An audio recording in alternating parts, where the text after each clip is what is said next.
have sound. I've got sound. Do you have sound? I have sounds. Awesome. All right, let me just Hey, Ron. Hey, how's it going? It's going. you in Fall River? That's right. Nice. Fall River. Fall River, baby. Fall River like Metha. All right, let me just post this. Give me 1 second, guys.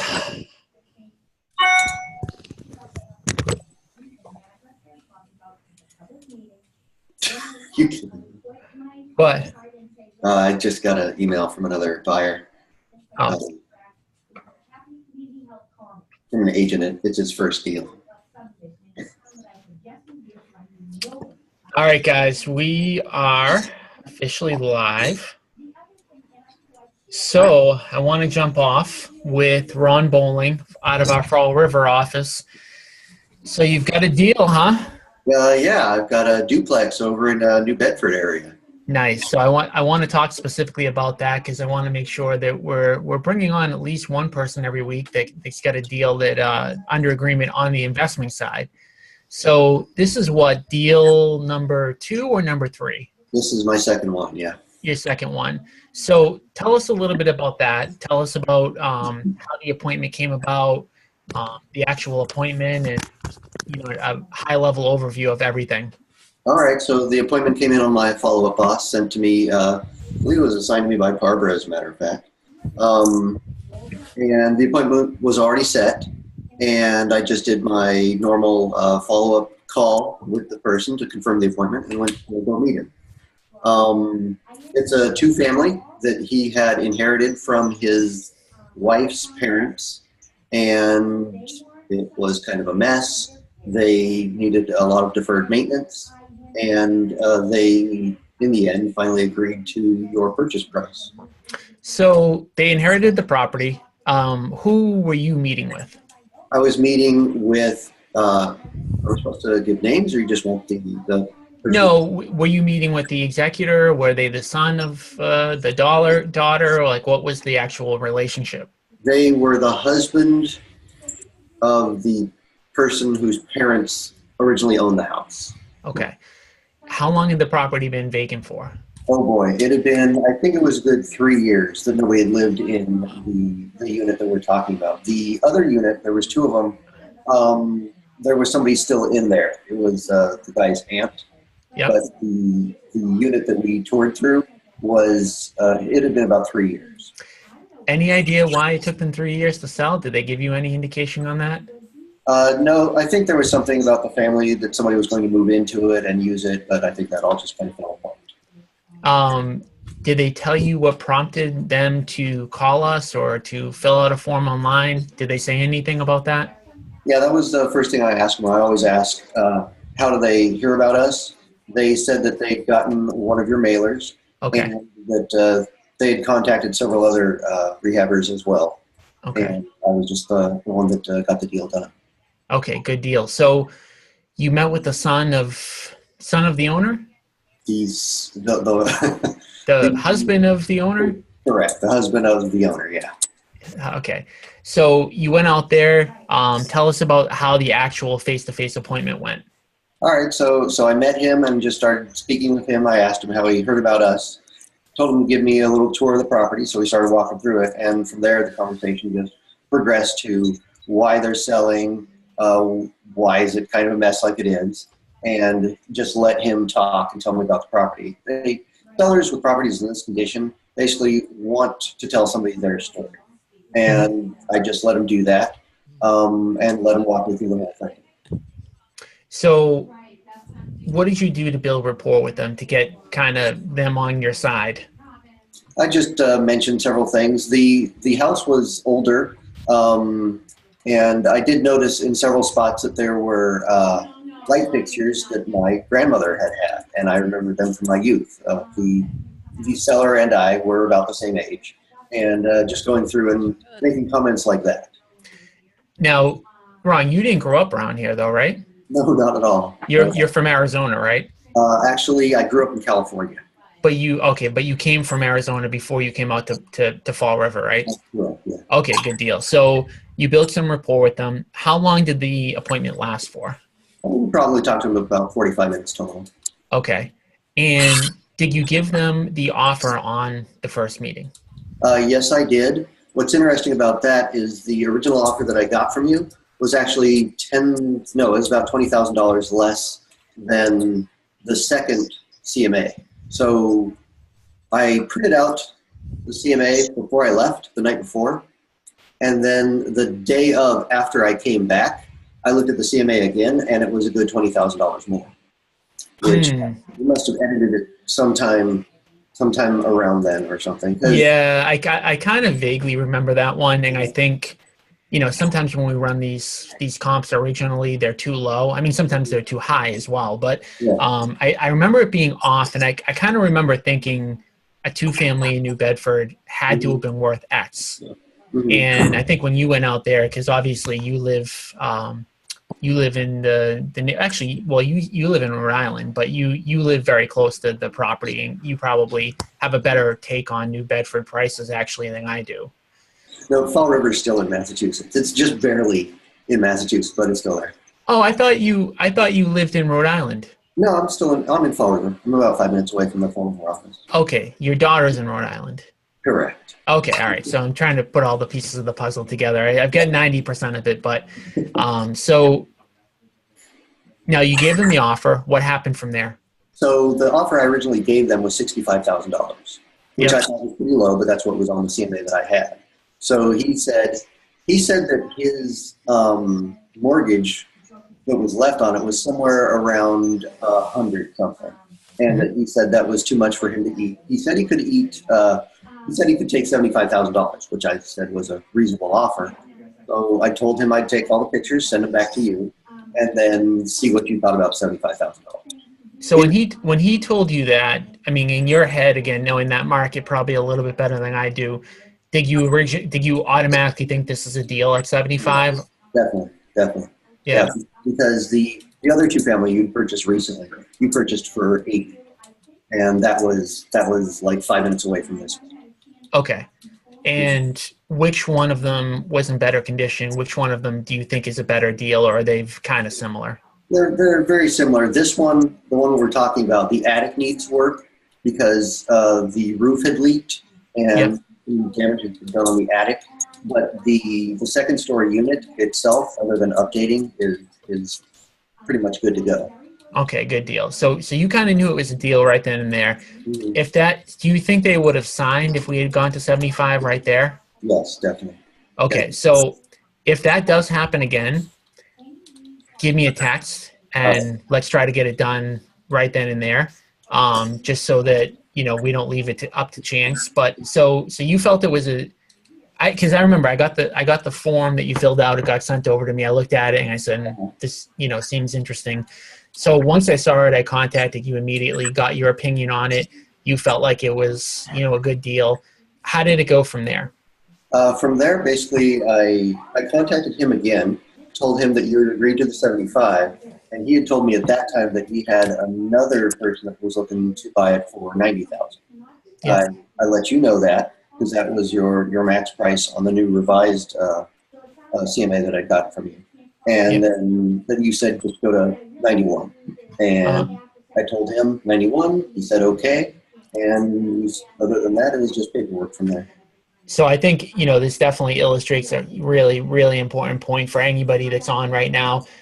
You got to get the deal done immediately if you can, because obviously there's money that we kind of left on the table there. So, obviously just get back to me as soon as we can. And if we can lock some of these down at lower prices without the competition, it definitely will be, helpful. So we ended up going to 91, and then they got attorneys involved in that point, right? That's correct. I sent you the standard PNS over to them.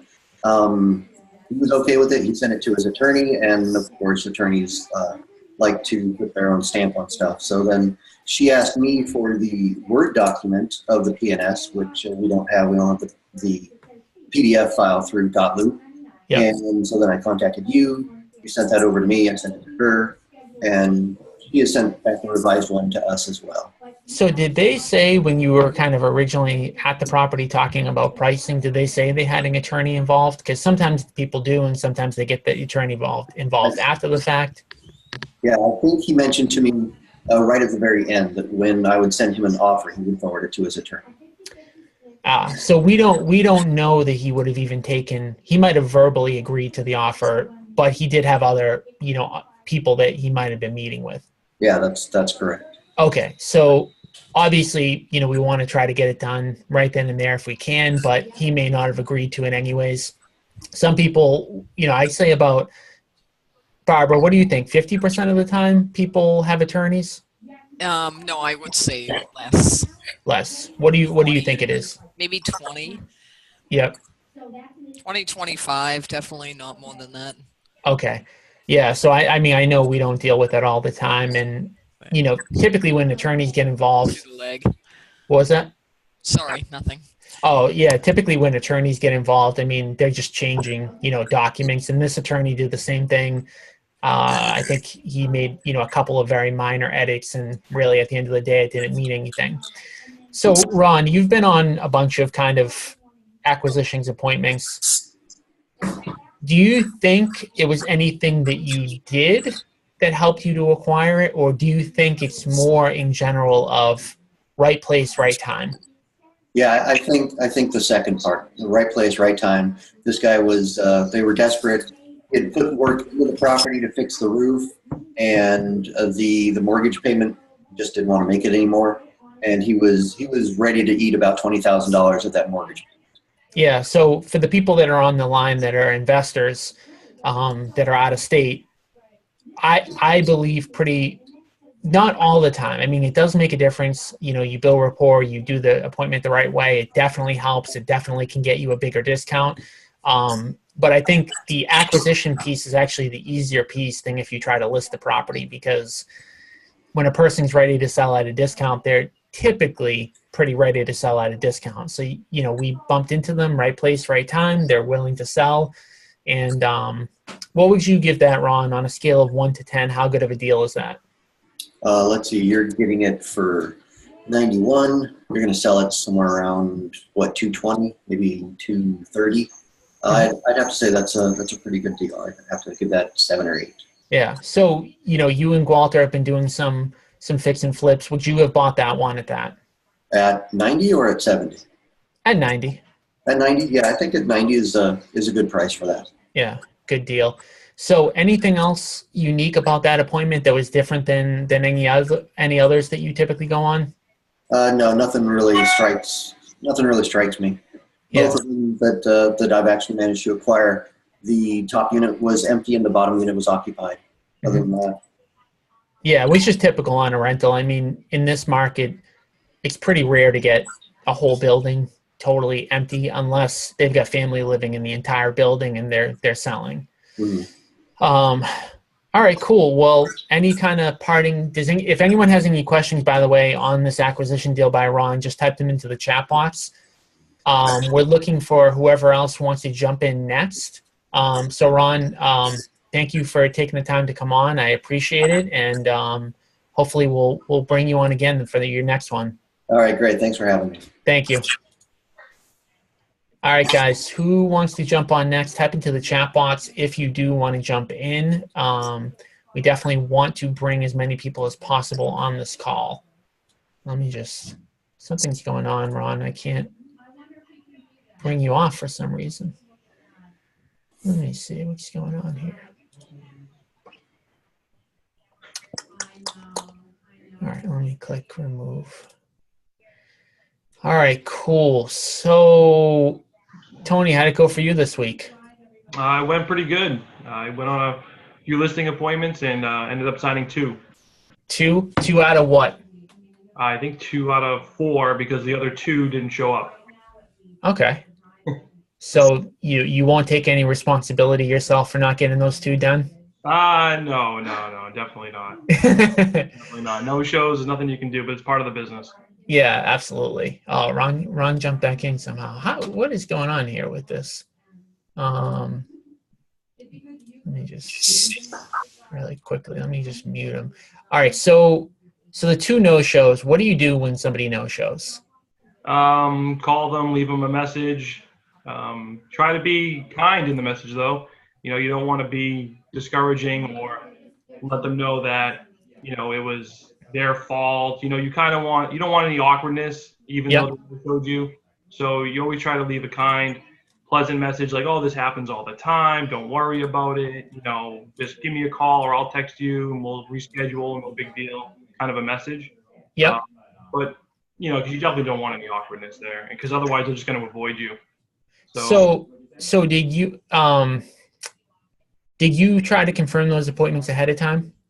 I was on appointments with other people from the office, and we did confirm one of them a few hours before. I didn't personally. I was going on other appointments with people, and then that person said he was all set. He was going to show up. He was going to be there, and then just didn't show up. And then the other one, we expected him to be there, and then he just wasn't. And we got to look at the home, but he didn't show up, and the tenant actually walked us through the house. Mm-hmm. So for the no-shows, were you guys able to rebook them? Do you know? We haven't rebooked the one yet, and the other one, I think I'm going to do a phone call today at some point to talk to the owner about our walkthrough. Okay. Yeah, the one point you made, I think, is really critical. Like, it's frustrating when somebody no-shows you. Obviously, like some of these appointments, they may not be close to where you're physically located, or you spend the time, effort, and energy to get out there. But if you give them any sort of attitude, I think it automatically is going to kill the deal. Like you said, they're going to avoid you 100%. Yeah. And hiccups happen. Some of our best deals, acquisition-wise, are people that are they're a mess. Their life is a mess. They're upside down. They no-show appointments. They forget about things. They just can't get their act together. And so I've gone on multiple appointments on some, deals that we've ended up buying that they've no-showed me, and then all of a sudden they're ready to go, and then they sign at a discount. And the thing about somebody that no-shows you a couple of times or even one time, if they no-show you and then they show up, there's that inherent guilt there that they feel really bad that they no-showed you. Mm-hmm. They are much more likely to sign on with you because they've already got this inherent, I feel bad for you. My mistake, they're apologetic. And it's like, if you can kind of just no problem and then jump right in, I think they're actually easier to close. Now, not everybody who no-shows rebooks. So a lot of people who no-show don't rebook, and maybe they've changed their mind or something like that. But so the two that you signed did either have acquisition potential, or were they just like straight listing only? No, they were straight listing appointments. I got one in Wilmington. So Nicole booked this one for me, and the notes in there said that he actually has an active listing in Dorchester, a condo townhouse, and it's been on the market 60 days. It's already price dropped $50,000. He's not happy with his agent there. And so he wants to liquidate everything, sell, and go to Florida. So I showed up to the house in Wilmington. It's a nice house, big, 7-bedroom, 3-4 bathroom. I remember this one. And what square footage was this one? This was like a huge house, right? Yeah, it was close to 4,000 square feet. Beautiful property, right? Yeah, very nice, on the lake in Wilmington. He just built 2 beautiful houses across the street for his son and his daughter. And so nice city. Yeah. Big house, nice house, acquisition potential before you even speak there, very, very low. Very low, very low. It was Wilmington. I mean, I grew up in that area. It's a very nice area, especially where he's on Lake Street. So how did you turn out like you did? Funny. I don't know. Now I'm on this show. Yeah. Talking to you about how I'm closing deals. So something in the water, it was right. Yeah. So you went in there. So did you know there was a low acquisition potential before even walking in the door? Yeah, I did. I knew there was a low acquisition potential just because the house is in, great shape. I looked at it from the notes Nicole left. I talked to him before I showed up to the appointment. So I had it in the back of my head that it was going to be low just because it was a very highly desired part of Wilmington. Mhm. So, in the back of my head, I knew it was low, but that doesn't deter me from my pitch. It's not going to stop me from, telling him what an investor window is going to look like or anything like that. I still go in with my script and I say, I do my diligence, and I'll pitch it no matter what I think. I'm never going to assume it's one thing or another until I talk to him and build my rapport. So, yeah, I went through my pitch. I told him the investor window of opportunity, and he said, no, shot it right down. He was ice cold on it. So, after building rapport, talking to him about his property in Dorchester, how it's not selling. This guy was just so easy to talk to. And he was an older Italian guy, and I'm a young Italian guy, and we were just hitting off. And I'm telling you, it was strange. It was like talking to my grandfather. And, and it was just, how you're not that young. What do you mean? But and we were just, and he actually just moved into an area of Florida where my grandfather owned a condo, the same like street, and so we were just so much. And I grew up in Burlington, Wilmington. He knew people from where I was from, and I was very familiar with his area, and he liked that. And so the rapport building was phenomenal. And we just sat down and we're just talking, and I was explaining the difference of, how we're going to market and the difference between, his marketing right now. Because I checked out his active listing before I went in, and I saw that there was a lot of flaws with the description, the writing, the pricing. It was just a mess. And so when I was able to hit on those points, I was hitting his digging for his pain points, and I found them. And so, did he know these things already, or did you have to highlight them in his listing? Yeah. Well, he was just unhappy with his agent because his agent was unresponsive with him. It's been on the market 60 days, and he won't even call him for updates or anything. And so I picked apart his listing. I just said, here and there, you could do better with this and that. He dropped it $50,000 after like 2 weeks. I was like, now people are just going to wait for you to drop it again. I said, you put yourself in kind of a bad spot overpricing it. And I asked him if he tested the price, and he's like, what's testing the price? And I said, well, there's a coming soon website where we can price it, put it out there before we list it, and so that we know how well it's going to do on the market, prior to listing. And I said, that's a very smart thing to do, because if you had tried your price out, I probably would have shown you less activity. And instead of dropping it $50,000, we would have started there, and it wouldn't have hurt your listing. Yeah. So that's another, critical piece for anybody. And you should definitely, everyone who's on here that's trying to get listings, you got to incorporate this into your sales pitch, right? Because we can do a Zillow coming soon, and we can put the property on Craigslist, and we can promote it for the person and test out the pricing before it hits the MLS. Because in this market, once you drop a price on the MLS, every buyer is like, what the hell's going on? Because everything's going over asking, so damn competitive. But if you put it on Zillow coming soon and then you change the price, nobody knows. So on Zillow coming soon, right out of the gate, like depending on how many contacts that you get, like leads from Zillow coming soon, you're going to know if this is a hot property or not. So if you get a bunch of leads, it's priced right in the vicinity. And the other thing is you can even talk to the people. You get the lead in, you talk to the person, you can kind of see what their feedback is. And that's a way to kind of test the waters on the pricing. And it's super important. Like, it's something that I personally did on my personal house that I sold about 3 months ago. And being in the industry, I was going to overprice my property. I was going to price my property, my single family that I own, at $799, and it was the wrong price. And it was off by $25,000. I ended up listing it at $774.9. I think I got $780 or something like that.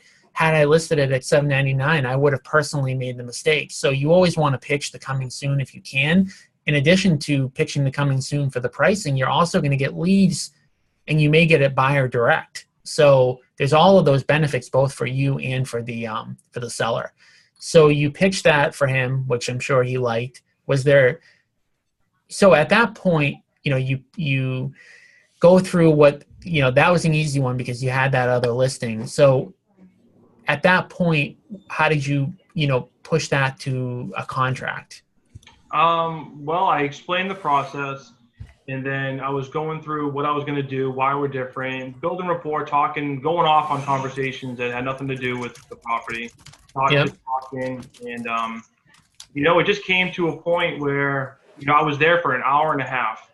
And it came to a point where, there was a little break in the conversation. And I said, I think everything, is in place for, to sell this house. And I think I could really do a great job for you. And I asked for the sale. I just asked for it. I just said, you ready to do this? And do you want to work together? And he agreed, and he said, sure. And I broke out the documents, and we signed them up. And I got his key, and we're gonna go take some pictures and hopefully sell this for him. But that one there, I didn't really have to trial close as much because the rapport was so good that I just knew a break in the conversation. If I asked for the sale, I was gonna get it. So that's just something that comes with experience. But eventually when you do enough appointments or enough sales, you're going to come to a point where you just understand somebody and you know when to go for a close. But I definitely would trial close if you're new to sales or you don't have, years of experience. Always trial close. Always try to feel him out, get his temperature. You always want to make sure that, you guys are on the same page because, you're talking, you're pitching, but, is he listening? Is he getting everything that, you're saying? And so sometimes asking him the right questions at the right times when you're qualifying him, that's really going to tell you whether or not you can go for a close. So I just knew from experience that I could ask for it. So I did, but, other people should trial close. Yeah. So again, trial closing for the people. I know, you've mentioned this a lot, but I think it's so important to continue to go over because there's some people who are on these calls one week and then not another. So trial closing is the process of basically like not directly asking for the contract, but you're getting, you're taking a temperature of where they're at. So again, what would be one quick example of a trial close? Okay. So I use this one in Lynn, the other one I signed. So I explained the process to them, told them about everything, and then I just asked them. I said, are there any questions about the process that, at all? And they said, actually, so instead of like saying, would you like to work together or asking for the close and going for a hard close, I just asked them if they had any questions about the process, just to see if they understood everything I had said. So asking them the question, did they understand or have any questions about the process? Actually what their response was what's the next step in the process was their question. Mm-hmm. So I said, the next step in the process is just getting your permission to market the home. We'll put it on for a coming soon website. We'll take the pictures. And I just went right in for the close after that. But I had to trial close that one because I couldn't get I thought that I was going to close them on that meeting, but I just wasn't sure if I could ask for the hard close. So I just asked them a question. I just said, do you have any questions about the process? Just to get their feeling. And boom, they actually asked me what the next step was. And that was my segue to go into the close. So technical question, Donna asked, what docs do you get signed for the coming soon? Is it the same as the listing, but you use the additional form for the delayed listing, and then who puts it on Zillow? Yeah, delayed MLS form, your typical lead, exclusive right. I get all the standard docs signed. And then we have, Michael Siri put them in for us because Sherry has a premier Zillow account with coming soon access. So we just upload it all into Zillow. But Michael Siri helps us out a lot and does a lot of that stuff for us. But so the only additional document that you're getting though is the delayed listing, right? Is that correct? Yeah, delayed listing. I usually get that on everyone. It's just part of the paperwork. Yeah, actually everyone should probably do that as a practice anyways, only because there's so many times where somebody then calls us a week later. Tells us later, give me a week to list or whatever. So it makes sense to probably just get that as a habit. On the Zillow coming soon, how often do you get good leads for those, for the property that you're trying to sell? I probably wouldn't have a listing without a Zillow coming soon, just because there's always the chance you're going to get a buyer. I've had a few deals that I had listing coming soon where I got the other side of it. So that was awesome. We're talking 5-6% listings, getting both sides of the deal just because I did a coming soon. So it has already paid off for me this year. And and then basically, testing the price, seeing that you can check all the views, the saves, how many times people are looking at it every day. You can see it in different charts, and you get a lot of good information that is going to allow you to, talk to the seller if you're priced too high, because maybe you try their price, because sometimes homeowners want to try the higher price first, and so you should just agree, put it on coming soon for that higher price, and then it allows you to have the conversation with them that maybe it's not the right price and you should go a little lower, but now you have data and actual, information to back it up. And so I think it's very beneficial. I would not do a listing without a Zillow coming soon, in my experience, not at all. All right, Eric, we're gonna bring you in here. You're upside down, you're sideways. Is he driving his car? It's so funny. Yeah, I'm in. Give me a second here. Oh, you're driving? Yeah, I'm. This is unbelievable. Look at this guy. He's a machine. Where are you headed, man? Back to the office. I'm coming from basically Connecticut, Dudley, Mass. Oh yeah, that's a far one. I actually in my CPA days, when I first started my career, I had a client in South Hadley. So what is that? 1 hour, 45 minutes, right? It was about an hour and 20 minutes. Okay. Not too bad. How'd you do? He didn't like the number. He doesn't really necessarily need to sell. He owns 3 neighboring plots of land in Dudley. It's actually a really nice property. Really well-maintained landscape. So he lives in one of the properties and then rents out the other 2. So the thing that I wasn't expecting is that he's actually looking to sell the other 2 properties, and I only brought a CMA for one of the 2. Nice. So tell us about, so he didn't like the number, which is not that uncommon.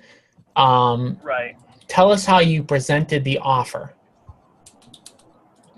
So first, when I got there, I actually jumped in his car and he drove us over back to the property. We went through the property on the whole process. I was building rapport. I found out that I told him our office was in Medford, Wakefield, and he has a daughter that lives in Medford, or lives in Arlington, works in Medford. So I started explaining, where my family was from, and I told him my dad was from Southeast. So we kind of hit it off because he goes, "Oh, you must be Irish then, right?" Me too. Went through, the first property was in terrible shape. He had a very long time tenant, very old 1800s house. But then he showed me the second property that was actually really well kept. He had 2 girls living there. And so basically after we viewed both properties, I explained to him that and first off, he kind of lied to his tenants and told them that I was an insurance adjuster. He didn't want them to know that we were selling, or he was thinking about selling. Yep. But I started to go into why, the benefits of working with an investor and how it's closing on his time frame and, no contingencies and all that. But, the benefit wasn't necessarily getting top dollar. So I was trying to prep him that the offer was going to be a little low than he was probably hoping for. And he agreed with that. And, the house probably would sell for about $90,000 in its current condition, the house that we did the CMA for. But, through Zillow and what else is sold in the area, square footage and age and all that stuff, after repair, he could probably get about 150, maybe a little north of that. Mm-hmm. So the only number he really uncovered for me was, I thought I could probably get in the 150 range if I was able to do some of the work to the property. But again, that would be kicking out the tenant. So I just came right out with it. I said, look, like I told you, it's not, top dollar for the property. The offer that we got was, the offer that I came out with was about $40,000 to $50,000. And he was a really nice guy, and he didn't really say absolutely not or anything like that. He goes, okay, I was hoping for a little bit more than that. And I said, look, I took all the pictures. I'll go back to the developer and revisit it. And now that the second property is in the mix, maybe we can get a better deal for you with the 2 properties. And he came out and said, oh, is that going to be, I said, it might pay a little bit more for that one. But basically, he came forward and said, look, I'm getting about $10,000 or so for the first property in rent. So for $50,000, that's really only covering me out 5 years. At that price point, it's not really worth selling to me. Mm-hmm. And I said, okay, you know, like I said, I'll bring the second property into the mix. I'll come back to you and see if, you know, what the number comes out with, including the both of them. So he was happy with that, and I told him I would give him a call back, you know, this week, and I'm actually heading out that direction again on Saturday. So if I can go back to him with a number for both, I think that would be a good use of my time to hit it while I'm back out in Worcester again on Saturday. So Anthony, what would you have done differently on that one? Well, the rapport is good. You saw the properties. I mean, the only thing I would have done differently is I would have finished my pitch. I always explain the benefits of the investor deal, explain why it's good, why you should do it. But then based on his response, you know, he was expecting more. It's not worth it for him because of the rents he's getting. Those are indications that, you know, I mean, unless you can get his exact number and you're not far off, you know, I definitely would have, you know, possibly pitched what the listing side would have brought him, just because you can give him a window of opportunity if you want to sell it on the market. You know, I wouldn't want to kill the investor deal if there was a possibility there, because like I say, when I pitch the benefits of selling to an investor, if they are warm or hot, I'm staying with it. If they are ice cold, I'll go for the listing. I'll segue into my listing pitch. I'm not getting a good feel from Eric whether or not it was like a cold. I mean, from what he said, the guy doesn't want it. It's not worth it. That to me, I probably would have pitched the window of what he could have got for a listing. And then I would have went down that road about why we're different, why we can get him that window, how we can get more money for it. And I probably would have tried pitching the listing, because I'm not sure if getting another offer for a second property and then combining the two is really going to, you know, close him. But, you know, Eric knows better than I do. But I would definitely would have pitched the listing and felt him out on that, just to get some more information for when you go back. You know. And Anthony Choppy, I don't know if it's my phone service or not, but the only reason I really didn't transition into the listing was because, like, right up front, he told me that he didn't want his tenants to know that he was selling, and I had to pretend like I was an insurance adjuster. So I got the impression that he wasn't really interested in listing, and I said to him to kind of close it all, I said the only other option we could really present to you is to list the property. And he was kind of like, oh, you know, I can just stick a for sale sign in the front yard of the second property and that'll sell on its own. I don't really need a broker for that. So hold on. What does that mean? He can stick a sign out in front and sell it on his own. I mean, the property is just in pretty decent shape, and he didn't really think that he would need a realtor to sell it. He thinks that it would just sell on its own. So that's exactly how I get discounts on properties, because owners think that, right? So I would always hit right on that right away, because that is 100% false. So the reason why I market to people who don't have their property listed is because I can get better deals negotiating with the seller directly. Does he want to do the same thing? So the other thing is, so how is he going to get buyers, right? So he puts the sign out in front of the yard. So he's hoping that someone is just going to randomly drive by and be interested in the property? I guess so. I guess I should have kind of jumped on that a little bit more than I did. Yeah, because here's the thing, like, in order, you know, he's either going to go one or two ways. Either he's going to take, you know, a cash offer that's going to be a little bit less, no hassle, he doesn't have to market it, he doesn't have to get it ready for sale. Or if he wants top dollar, he needs to expose it to every single potential buyer that there is in the market. His marketing plan of putting a sign out in front of the yard is not going to do that. His marketing plan of putting a sign out in the yard is going to attract the same, you know, sort of people that I am. And, you know, instead of maybe, like, what was my offer? You offered $50,000. So maybe instead of 50, he gets 55, right? So that doesn't substantially change what he's looking to do because he's not getting the full pool of buyers that are in the market looking for a property in Hadley.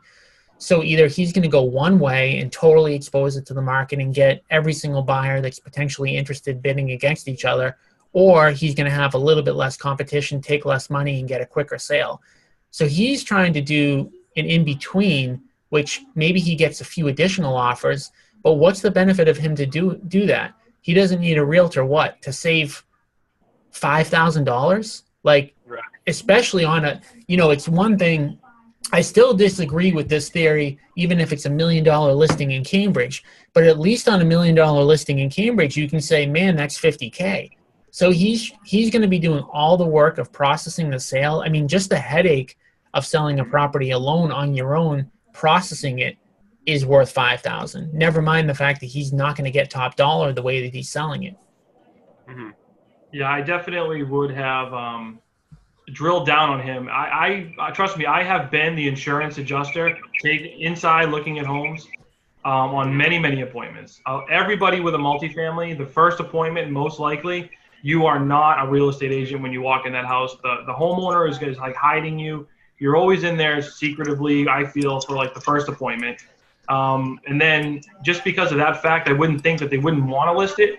But then when people say that they want to put a sign in the ground, Tom said it, I love people that say, I just want to put a sign in the ground, because I'm always going to educate them on our marketing, how, what the goal is. It's about having the most buyers see your property. You have to expose it to the most possible eyes. Not strictly a numbers game. And then you go into your marketing, you have to explain, why everyone's going to see it when you do it, but how many people are really going to see it driving by. And you just give it your best pitch as to why your marketing is going to bring in a higher price, and you explain the seller's market, and you just go on and educate them, and you really build your value as somebody who can sell this property for him at a higher price. And somebody like that who is contemplating a $50,000 offer on now you're talking about listing a commission on that's going to be relatively small. So a pitch on that I also would have built in was, I'm going to try to get the buyer to pay you, and I'm going to try to get the buyer to pay my fee on top of what you're comfortable with. So say he would have taken an offer for 80 grand. Well, 80 grand plus your commission is not that much more if you list it. So, there's just so many pitches there. There's so many angles to that particular appointment. Another angle to that, if it's like somebody, because you'll get some people who are like strictly FSBO people, like they don't believe in paying a real estate agent. So another angle that you can use, if that's the case, is you put your sign out in front, I'll do my marketing, and if you find a buyer, you don't have to pay me. Yeah, it's a good angle. So not something you always want to hit on, but if you've got somebody that just like doesn't get it, like it's stupid for a homeowner to list their property on their own. And I'm not saying that because I'm a real estate agent. It's just literally dumb. Like they're leaving money on the table. But if they just won't do it, okay, fine. You sell it, I sell it. We'll see who gets you more, right? So in 99.9% of those cases, you're taking a small risk that you're going to be able to get that buyer.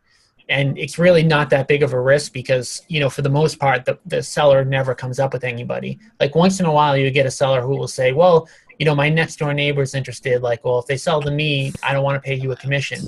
And they never buy, right, Barbara? I mean, the neighbor never buy. The neighbor, the uncle, the brother-in-law, never. They never buy. I mean, they never it's buy. Like they can't buy. They don't have the money. Yeah. Typically, and you have to tell them that. Like it just doesn't happen. They don't have the cash. Yeah, they don't have the money. If they already had the money, you wouldn't be out on the appointment. Barbara, what do you do when you get people with wanting you to be the insurance adjuster or whatever the case is with you not being that person? Yeah, that's like Anthony said all the time on a multi. I just tell them, we're going to be 5 minutes in the apartment. I never speak to the tenants if they happen to be there.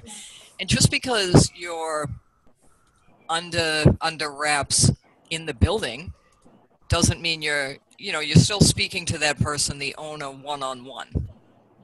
So how do you handle that? You're speaking to them one-on-one outside of the building? Yes. And how do you do that? Like you just take them literally outside, or like do you go to a different location? How do you typically do that?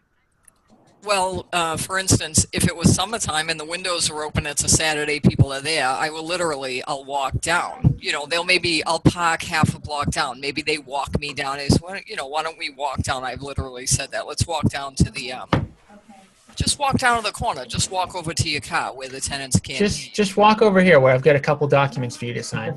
Yeah, so or sometimes when there's another agent, somebody else is there that you don't want them knowing your stuff. I'll wait till they leave and just walk back.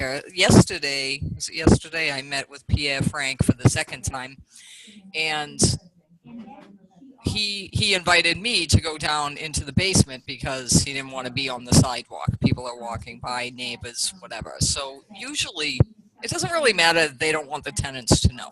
One of the things I do with that is let them know that the way we market it, it's all done. I mean, if they're selling, the tenants have to know sooner or later. I mean, you might want to just address that right up front. Like, you are going to have to tell the tenants you're selling if you're selling. But they don't need to be disrupted. There's only going to be one open house because of our marketing program. By the time the open house happens, that's the only time they're going to have to be disturbed. And that applies in a multifamily with tenants where they don't want them disturbed, as well as a single family house. So sometimes people just don't want the aggravation. That's why they don't want the listing. They don't want people in there. They don't want people coming and going. That's a big part of my presentation, the convenience. Because our marketing is so good, we don't have to go there repeatedly. Mm-hmm. So I wouldn't let it go because they said they're going to FISBO. And especially with an investor, another thing that I've been doing lately, if they think they're getting a cash offer, I tell them that one-on-one, they're never going to get a high offer because it doesn't matter that the market is great. It doesn't matter that 18 people might want to buy it. Ultimately, they're going to be sitting down with one investor negotiating one-on-one. And that's never going to generate the highest price. And again, I go back to the marketing and the generation of buyers, the level of advertising, so that when everybody comes in, at the same time, now we're creating competition. Now we're creating a pressure situation. And just the human nature, people are competitive. Then they're the seller and they have 10 buyers. Now they're in a position of power, and that's what we provide to them. So that's a kind of a little piece of what I do with that. So at the end of the day, Eric, one thing that we didn't uncover that I think is critical is, did you ever get an asking price out of him? No, like I said, for the first property, the only thing that he uncovered really was that he thought that the house on the corner, the one that was in rough shape, he was hoping that, after repair, he would get for about $150 or so, and he expected that if he was to do the work himself, he'd probably have to put about $30,000 into it. Mm-hmm. Which he's an older guy, he's in his 70s. Looked healthy, looked more than capable of doing it, but I just don't think he wants the headache of doing it. Mm-hmm. That's a break even. Talking with him. Yeah, say that again, Barbara. That's a break even. If he's going to put in 30 plus 3-4 months of his time and he's 65 years old, like who wants to do that for what? There's no profit for him. Yeah, he's also not going to do it. Like, I don't have to have met this person to know he will not take those steps. Yeah. So now you obviously can't just say that to the person. You have to humor them a little bit, but he definitely isn't going to do it. So I guess my question to you is, did he call you out hoping that you would overpay for the property, or did he call you out because he does want to sell the property, and if you can get him a reasonable offer, he will sell?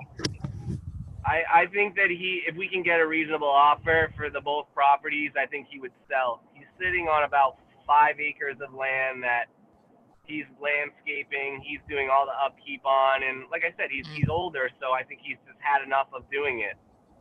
I tell you that, like, he's got a golf course. Like, he literally cuts like 5 acres of land worth of grass.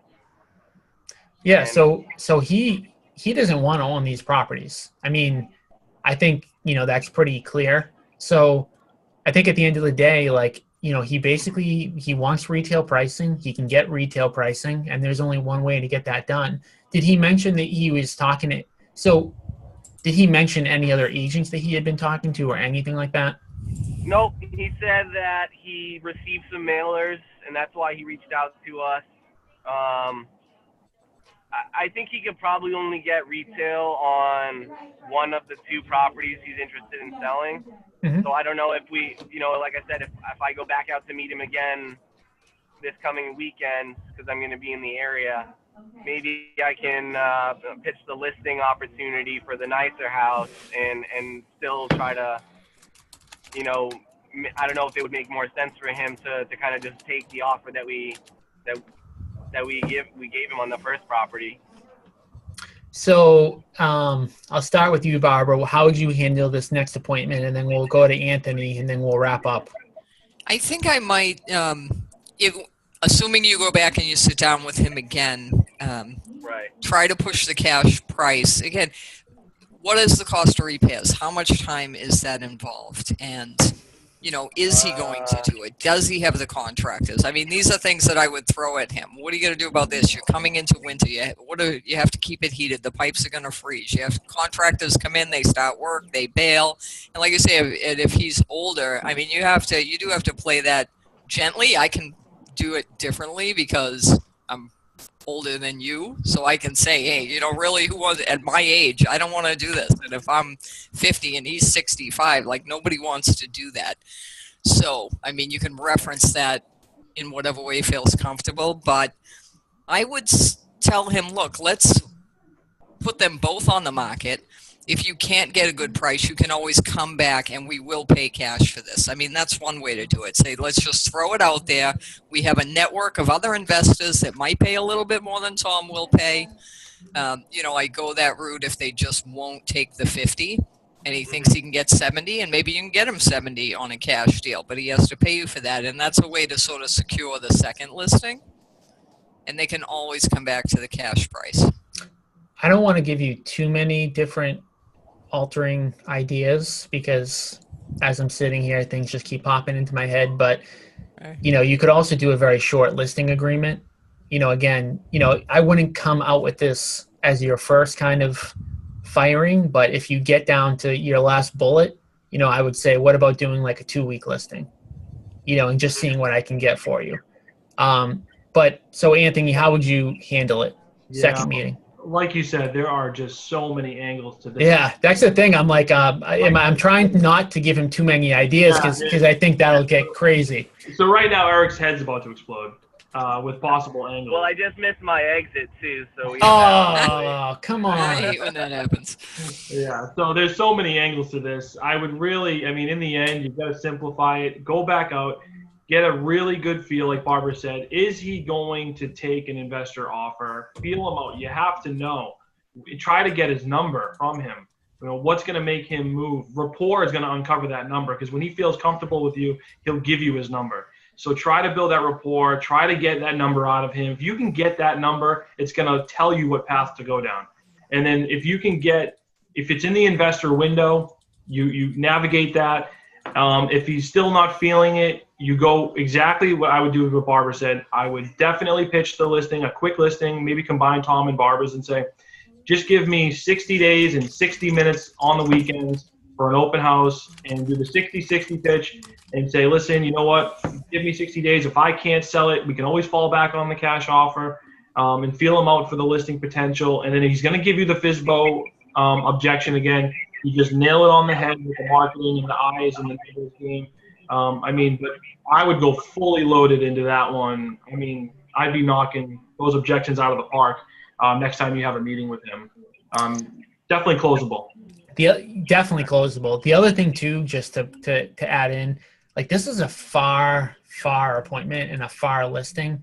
I would take a little bit more of a gamble if I were you, like in terms of, not being aggressive is probably the right word, but like, don't be afraid to fail on this one at all because, this is going wants to drive to Hadley. Yeah, this is going to be Not once that you far, Dudley. Dudley. Yeah, and once you get this one, Dudley. Dudley's not too bad. I keep making that mistake, but yeah, even so, like once you get this listing, you'll be like, oh man, maybe I shouldn't have even gone for that close, So, but yeah, I would definitely take some gambles on this one just to kind of see what you can get done. And I would pull out all of the stops, all of those objections, keep trying everything. And then, literally, right at the end, if you have to, do a 1 week listing, try anything that you can just to get them to try it out. Because I don't think you have a lot to lose on this one. No, I would be aggressive. I would Yeah. definitely be aggressive on this one. Do a nice pitch, be professional, but in the end, it's so far away. You need to ask for this one. That this deal needs to be either closed. You don't want to be left open. You don't want a third appointment. Yeah, you definitely don't want to. Like on this one, to be honest with you, like I think I would have tried to make this a 1 appointment or either a yes or a no because of the distance. But now you've got 2 appointments, so I would cap it at 2. Like, just try to figure out a way to either get a yes or a no. And if it's a no, it's fine. At least you're not going back for a 3rd appointment. Another thing that wasn't mentioned was the investor blast that you put out for other, talk about the investment network. Eric, do you know about that? We get 25,000 cash buyers at your disposal. Yeah, Eric. Normally, what I tell them is that we have 150 agents that have their whole, their own networks of investors that they work with. So I usually tell them that we can send it out through that. But if there's another option, I'd be happy to hear it. Yeah, and that's just I've got every cash buyer in the greater Boston area. And when I say greater Boston, I mean, here up to New Hampshire, down to Rhode Island, west to probably close to Springfield. So I've got a database. I think it might even be more than, it's probably more than 25,000 people now. That was when I came in. Yeah. And, they're not all real, investors. I mean, but we've got, pretty much anyone who will realistically buy this house, we've got that just in an email blast. So again, I would just add that into your pitch. If it's something where he says, I don't really like a listing, we could always try it that way and just kind of see. Obviously, after you get the contract, we can try to sell it that way too. And that can be a non-MLS listing, right? Yeah. It could be. All right. That sounds good, guys. I appreciate all the feedback on it. All right. Hopefully you look next like Tuesday I'll have some good news. Yeah. Well, definitely, do whatever you can on this one just to try to get a yes or a no. That's what I would say on this one. So, all right. Thanks for jumping on. No problem. All right. Barbara, Anthony, you guys getting any parting words? Yeah, let's go close. Oh, good timing on that one. I pulled off the wrong person. All right, Eric, I'm going to pull you off now. Thank you. All right, Barbara, how about you? Any parting words? No, it's after 11. That's a wrap. It's after 11. All right, guys. Well, thank you for hopping on. Next week, more people jump on, please. We've got 32 people right now on the line, and not all of you had appointments, but a lot of you did. So come on, talk to us. We'd love to give you some feedback on, what we can help you with. So we will see everybody next Tuesday. Thank you very much.